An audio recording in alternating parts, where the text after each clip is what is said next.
어머님, 그만 일어나세요. 언제까지 아프신 척 하실 거예요? 너 지금 여기가 어디라고 찾아와? 제가 다 알아봤어요. 작년에 들어둔 보험이 있다면서요? 위독하신 것도 아닌데 입원해서 보험금 타내시려는 수작 다 아니까 그만 일어나시라고요. 이게 네 본 모습이냐?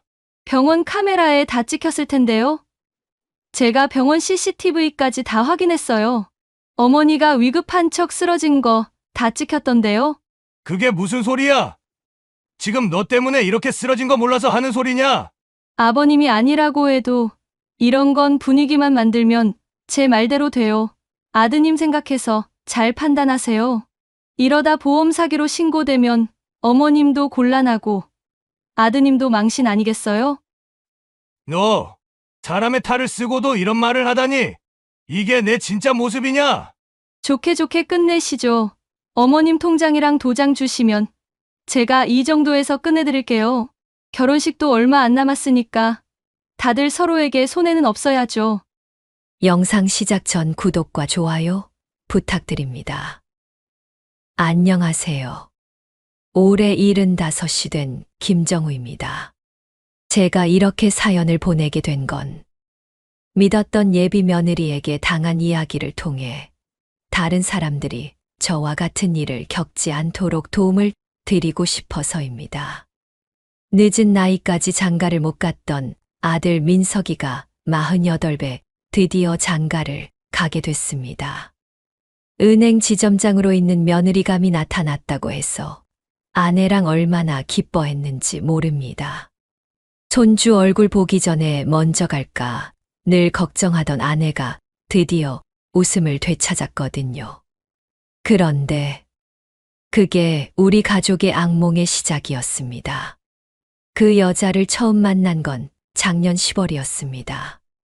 아내가 갑자기 쓰러져 입원해 있을 때였죠. 민석이가 여자친구가 인사드리고 싶답니다 하고 데려왔는데 처음에는 정말 천사 같았습니다.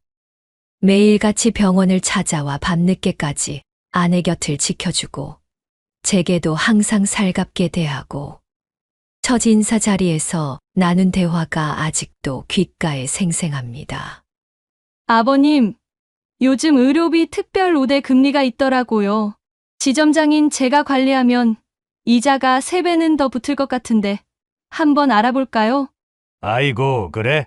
제가 VIP 고객님들 통장도 따로 관리해드리거든요. 어차피 곧 민수 씨랑 결혼할 텐데 한 가족이다 생각하고 자금 관리 맡아드릴게요. 그래도 벌써 통장을 맡긴다는 게 좀 걱정스럽구나. 걱정하시는 마음 알죠. 근데 제가 뭐 남인가요? 곧 아버님 며느리 될 사람이잖아요.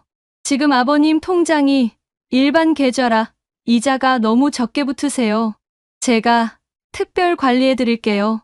어머님 입원하신 김에 의료비 우대금리도 받으시고요. 이제 저희 한 가족이잖아요. 저 믿으시죠? 처음엔 그렇게 착한 며느리인 줄 알았습니다. 매일같이 죽도 끓여오고 야근한다면서도 병수발도 도와주고 병원 간호사들도 칭찬이 자자했으니까요. 그런데 그게 우리 가족의 전 재산을 노린 연기였을 줄 꿈에도 몰랐습니다. 아내가 퇴원하고 일주일쯤 지났을까요? 지은이, 아니 서지은의 말투가 조금씩 달라지기 시작했습니다. 아버님, 어머님 퇴원하셨다고 끝이 아니잖아요. 재활치료도 받으셔야 하고 큰 병원이랑 가까운 데로 이사 가시는 게 좋을 것 같아요. 아니다. 여기도 버스 타면 금방이야. 아버님, 어머님 또 갑자기 쓰러지시면 어떡하실 거예요? 강남에 큰 병원도 가깝고 재활병원도 많은 데가 있는데 제가 알아본 매물이에요. 휴대폰으로 아파트 사진을 보여주더군요. 40년 된 빌라에서 평생을 살아온 제가 봐도 너무나 호화로운 아파트였습니다. 어휴, 우리 살림에 가당치도 않다 얘야. 이럴 줄 알고 제가 아버님 통장으로 전세자금 대출 한도를 알아봤거든요. 8억까지 가능하시더라고요. 이자는 제가 다 낼게요. 어차피 제가 모실 부모님인데 이자랑 원금 제가 다 갚을 테니 걱정 마세요. 8억이라니 너무 급작스럽구나. 제가 은행 지점장이잖아요. 민석 씨 월급으로는 대출이 어려우니까 아버님 통장으로 하는 게 좋을 것 같아요. 아, 그리고 어머님 치료비도 제가 다 알아서 할 거예요. VIP 고객님들은 의료비 지원도 따로 해드리거든요. 그때부터였습니다. 매일같이 오던 병문안은 뜸해지고 대신 밤낮으로 민석이를 데리고 다니며 부동산만 돌아다녔습니다. 전화로는 민석 씨, 여기 꼭 가봐야 해요. 내일은 꼭 시간 내주세요. 하면서 조르는 소리가 자주 들리더군요. 며칠 뒤엔 결혼식장도 예약했다면서 웨딩드레스 사진을 보내왔습니다. 아버님, 드레스 예쁘죠? 500만 원인데 무이자 할부로 할 테니 걱정 마세요.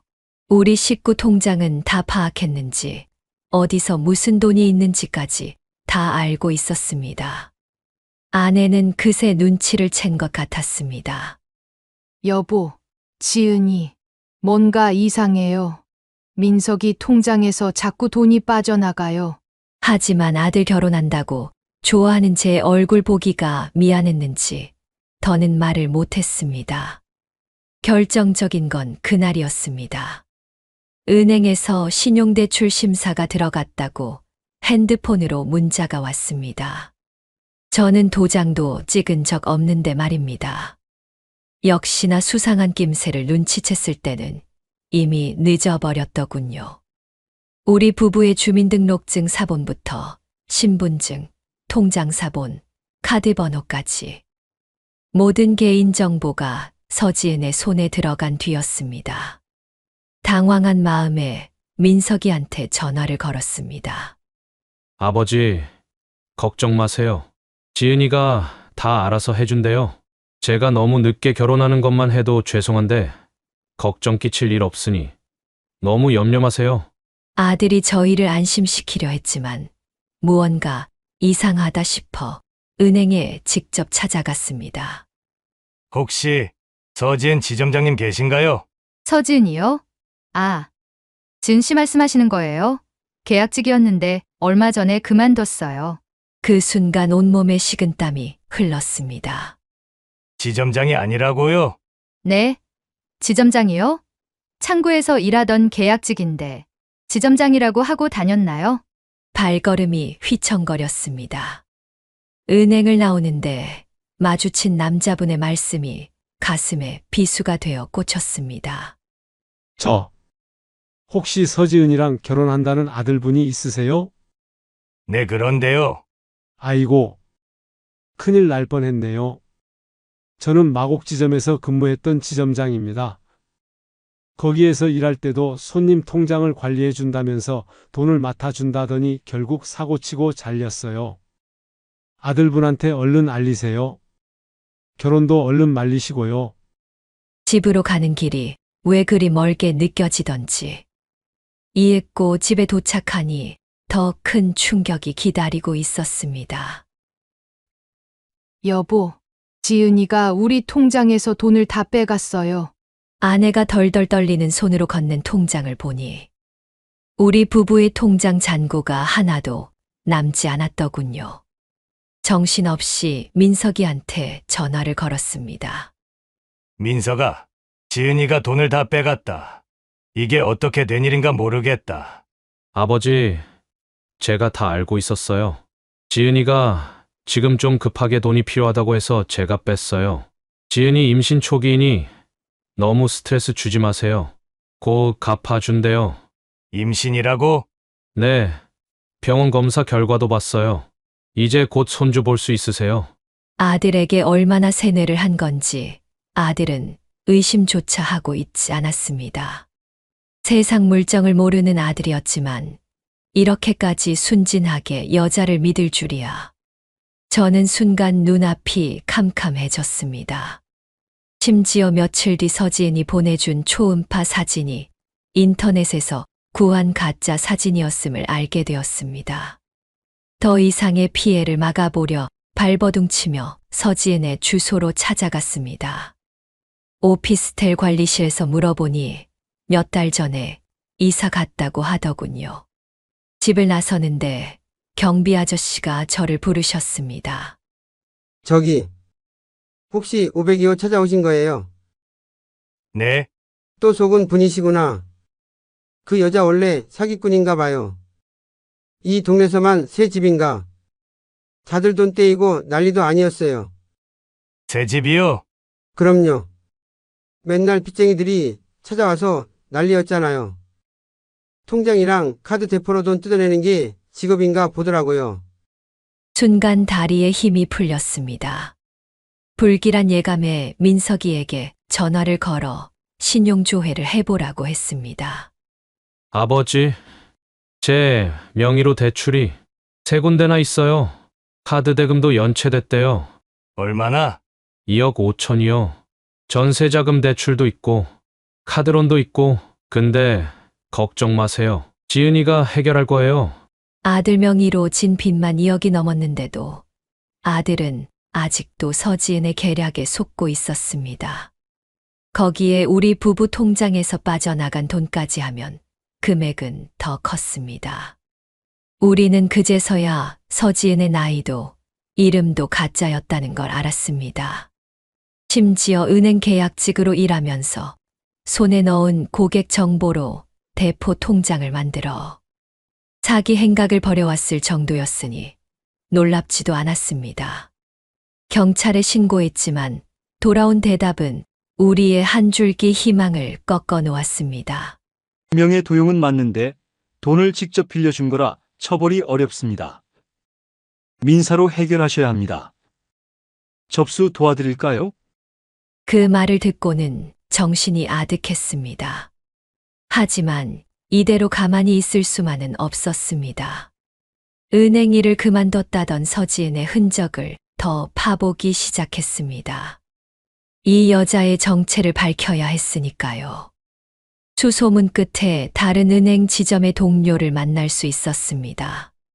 서지은이요? 아, 혹시 그 여자 사진 있으세요? 사진을 보여드렸더니 한숨부터 내쉬시더군요. 역시 이 여자 맞네요. 여기선 박지영이라는 이름으로 일했어요. 40대 후반인데 성형으로 나이 속이고 다니더라고요. 지난해에도 어떤 기업 부장님 아들이랑 결혼한다면서 엄청 떠들썩했어요. 좀 자세히 말씀해 주실 수 있나요? 그 집 돈 다 뜯어내고 도망갔잖아요.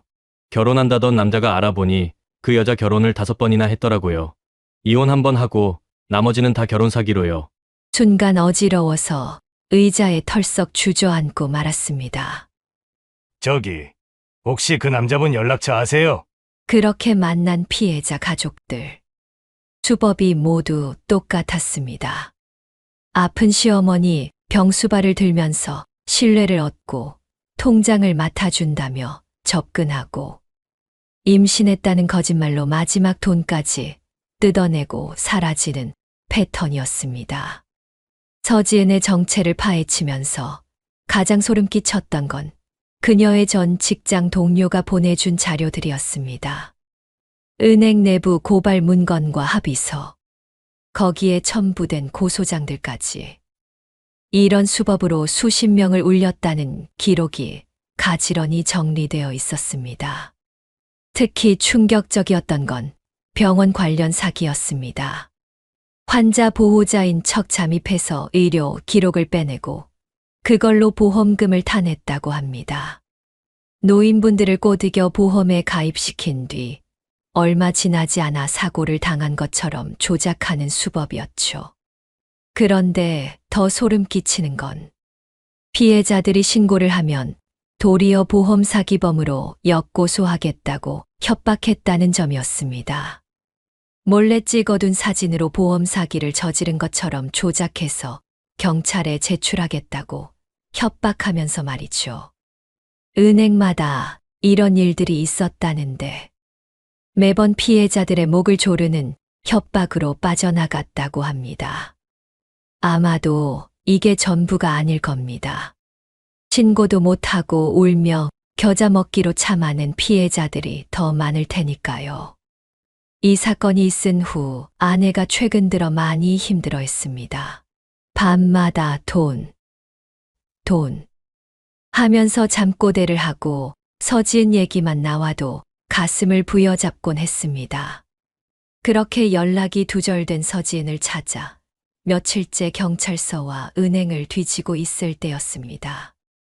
그날도 아내는 통장을 들여다보며 한숨만 쉬고 있었습니다.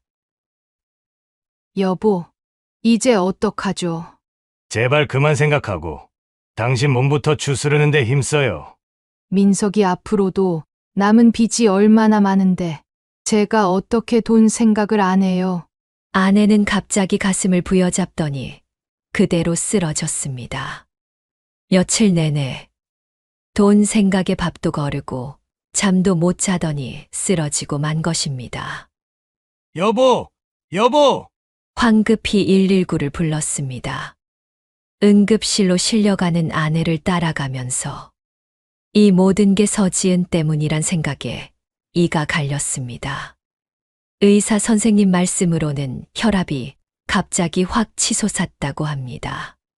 과도한 스트레스와 불면, 불규칙한 식사가 원인이라는데 이게 다 제가 서지은을 못 알아본 탓 같았습니다. 그런데 이게 무슨 일인지 일주일째 연락이 두절됐던 서지은이 버젓이 병실 앞에 서 있었습니다. 어머, 아버님 잘 지내셨죠? 어머님 편찮으시다고 해서 찾아왔어요. 순간 치밀어 오르는 분노를 참을 수가 없었습니다. 감히 이 악랄한 년이 아버님 왜 그러세요? 전 그저 어머님 걱정돼서 온 거라고요. 참, 보니까 작년에 드신 보험 있으시던데. 네가 보험은 어떻게 알아? 주먹이 덜덜 떨렸습니다. 우리 가족 전 재산을 털어먹고도 모자라.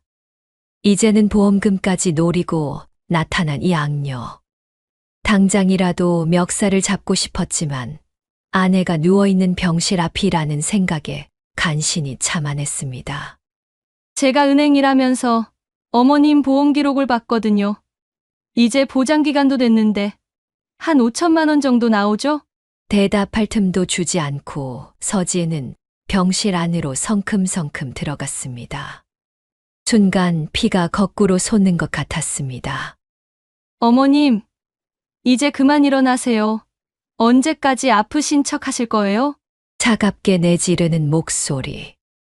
이제야 서지은의 진짜 본색이 드러나는 순간이었습니다. 아픈 사람한테 무슨 소리야? 아버님도 아시면서 보험금 타려고 일부러 아프신 척 하시는 거잖아요. 제가 다 알아봤어요. 주먹이 부들부들 떨려왔습니다. 너 지금 뭐라고 했어? 작년에 들어둔 보험이 있다면서요? 위독하신 것도 아닌데 입원해서 보험금 타내시려는 거 아니에요? 순간 눈앞이 새하얘졌습니다. 우리 가족 전 재산을 날리고도 모자라. 이제는 아내를 보험 사기범으로 몰아가려는 것이었습니다. 이 천벌받을 년! 천벌이요? 병원 카메라에 다 찍혀 있을 텐데 아프신 척 하시다가 일부러 쓰러지신 걸로 결론 나면 이거 큰일 나겠는데요? 서지은의 입가에 비웃음이 걸린 그때 술에 취한 민석이가 병실 앞에 서 있었습니다. 아들을 발견한 서지은은 민석이에게 다가가 속삭였습니다. 민석 씨, 제가 은행에서 확인해 보니까 아버님이 어머님 명의로 수상한 보험을 여러 개 드셨더라고요. 아무래도 어머님 보험금 타려고 입원시키신 것 같아요. 아버지 정말이세요? 보험금 때문에 어머니를 입원시키신 거예요? 아들의 눈빛이 달라져 있었습니다.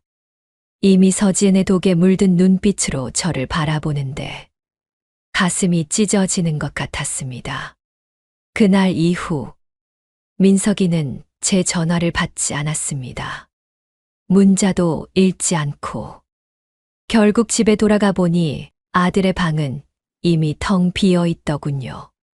그리고 며칠 뒤 서지은이 보험회사에 전화를 걸어 무슨 얘기를 했는지 보험 실무자가 병실로 조사를 나왔습니다.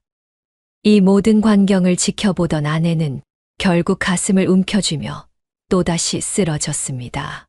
아들의 등돌림에, 서지은의 모욕에 견딜 수 없는 충격을 받은 것입니다. 그리고 그제서야 알았습니다. 서지은이 우리 보험을 모조리 조사해뒀다는 것을. 우리 가족을 파멸시키기 위한 치밀한 계획이었다는 것을. 돈을 빼앗는 것도 모자라 이제는 제가 아내 명의로 들어둔 보험금까지 노리며 저를 보험 사기범으로 몰아 우리 가족을 완전히 파탄 내려 했던 것이었습니다. 서지은의 정체를 밝혀줄 단서를 찾아 은행을 다시 찾았습니다. 서지은 씨랑 같이 일했던 김미소예요. 창구 직원이 저를 알아보고는 조심스레 다가왔습니다. 저도 지은 씨 일 때문에 경찰서에서 조사받고 있어요. 다른 지점에서도 비슷한 일이 있었다고 하더라고요. 자세히 얘기해 줄 수 있나요? 자세히는 말씀 못 드리지만 경찰서 강력관에 박 형사님이라고 계세요. 그분 찾아가 보세요. 아마 도움 되실 거예요. 경찰서에 찾아가 보니 피해자가 한둘이 아니었습니다. 박 형사는 서지은의 범행 수법을 하나하나 짚어가며 설명해 주었습니다. 은행 창구에서 고객 정보를 빼내서 대출 사기를 치고 거기에 결혼 사기까지. 이번이 처음이 아닙니다. 최근 3년간 비슷한 수법으로 신고된 것만 5건이에요. 형사님이 보여주신 자료들, 서지은의 전과 기록부터 다른 피해자들의 진술까지 제 손이 떨렸습니다. 이번에는 보험금까지 노린 것 같던데. 혹시 아내분 앞으로 든 보험이 있으신가요? 경찰서에서 받은 자료를 들고 민석이를 찾아갔습니다. 아들이 머물고 있다는 고시원. 사실 며칠 전까지만 해도 서지은 편을 들며 저를 원망하던 아들이었는데 갑자기 연락이 왔더군요. 아버지, 저 속았나 봐요. 그 한마디를 끝으로 전화가 끊겼고 찾아간 고시원에서 만난 민석이의 모습은 차마 눈뜨고 볼 수가 없었습니다. 아버지, 죄송해요. 저 때문에. 한 달 만에 볼품없이 야위어버린 아들. 방바닥에 소주병이 널브러져 있었습니다. 제가 미쳤었나 봐요. 지은이가 보내준 통장 내역이랑 대출 서류 다 가짜였대요. 제 도장으로 만든 서류도 은행에서 연락이 와서 알았어요. 제가 모르는 대출이 잔뜩 있더라고요. 민석이 책상 위에는 연체 통지서가 수북했습니다. 카드값에 대출금에 이자까지 3억이 넘는 빚더미를 보며 한숨 짓고 있을 때였습니다. 병원에서 전화가 왔습니다. 김순자 환자분 보호자 되십니까? 네. 무슨 일 있어? 환자분 상태가 급격히 나빠지셔서 지금 바로 와보셔야 할 것 같습니다. 민석이와 정신없이 병원으로 달려갔습니다. 중환자실 앞에서 의사 선생님이 기다리고 계시더군요. 갑자기 혈압이 치솟으면서 뇌출혈이 의심됩니다. 지금 검사 들어가셨고 CT 찍어봐야 정확히 알 수 있을 것 같네요. 그동안 병원비가 5천만 원이 넘게 나왔다는데 보험금은커녕 이제 당장 병원비를 어떻게 해야 할지 막막했습니다. 아버지, 이제 어떡하죠? 우리 엄마 어떻게 해요? 말을 잇지 못하고 흐느끼는 아들의 등을 어루만지며 저도 눈물을 멈출 수가 없었습니다. 돈은 또 벌면 된다지만 우리 가족이 이렇게 풍비박산 나버릴 줄 몰랐습니다. 중환자실 앞에서 밤을 지새우고 있을 때였습니다. 아내의 상태는 호전될 기미가 보이지 않았고 민석이는 연신 눈물만 훔치고 있었습니다. 갑자기 중환자실에서 요란한 알람이 울렸습니다. 코드블루, 코드블루. 순식간에 의료진들이 뛰어들었고 저희는 유리창 밖에서 발만 동동 구를 수밖에 없었습니다. 혈압이 급격히 떨어지고 있습니다. 심폐소생술 준비하세요. 의료진의 구령 소리가 복도에 울려 퍼졌습니다. 다시 한번. 아직 심장이 돌아오지 않았습니다. 10년 같은 15분이 지났을 때였습니다. 자발순환 회복됐습니다. 의사가 안도의 한숨을 내쉬었습니다. 하지만 의식은 여전히 돌아오지 않았습니다. 산소호흡기에 의지한 채 아내는 그렇게 누워 있었고 저희 부자는 그저 바라볼 수밖에 없었습니다. 어머니, 제발 일어나세요. 제가 잘못했어요. 제발 일어나세요. 민석이의 흐느낌 소리만이 적막한 병원 복도를 채웠습니다. 수술비가 없어 발만 동동 구르던 그날 밤, 결국 세탁소 권리금을 담보로 대출을 받았습니다. 30년간 피땀 흘려 일군 그곳. 퇴직하면 둘이서 더 키워보자고, 손주들한테 물려주자고 약속했던 그곳을 날려버린 거죠. 평생 모은 재산도, 아들의 신용도, 그리고 이제는 마지막 남은 세탁소마저. 이렇게 모든 것을 잃어가는 우리 가족을 서지은은 얼마나 비웃고 있을까요? 어쩌면 지금도 또 다른 가족의 행복을 노리고 있겠죠. 아내가 그토록 아끼던 세탁소를 정리하는 날. 병실에 누워있는 아내한테는 차마 말할 수가 없었습니다. 세탁소마저 정리하고 한 달이 지났을까요? 서지은에게서 문자가 왔습니다. 제가 가진 증거들 경찰에 제출해도 될까요? 한숨을 쉬며 문자를 지우는데 뉴스 속보가 떴습니다.